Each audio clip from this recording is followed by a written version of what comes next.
my fellow oddities, it's been a while. Welcome to another episode. Today we are continuing on with our Cliffty Falls. If this is your first time, please hit that subscribe button, hit that like button, go ahead and share. While you're at it, please take a visit to my website. I've got all sorts of stuff available on there to help support me. And with that out of the way, let's get into today's video.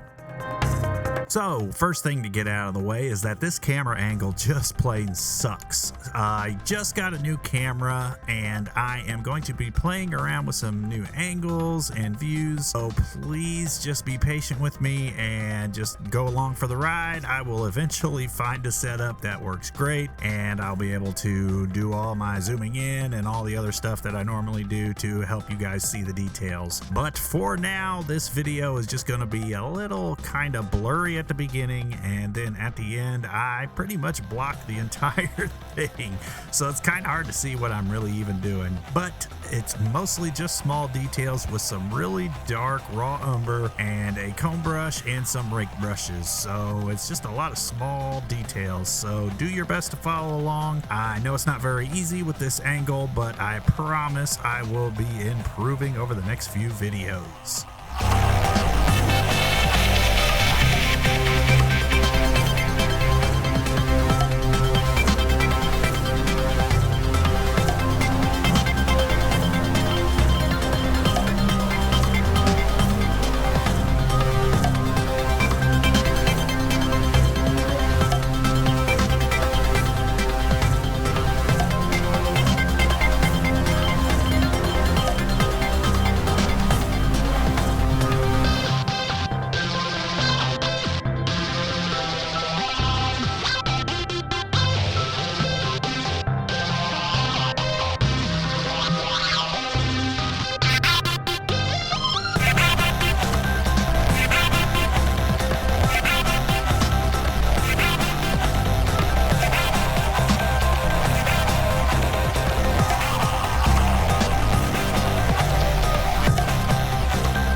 so that is gonna do it for this episode. If you've been following along, then you should have something relatively close to this. This thing is coming out amazing. Please make sure you tune in the next episode and we will see how far along we can get. Remember, if this is your first time, hit that subscribe button, that like button, and go ahead and share, and I will see you in the next episode.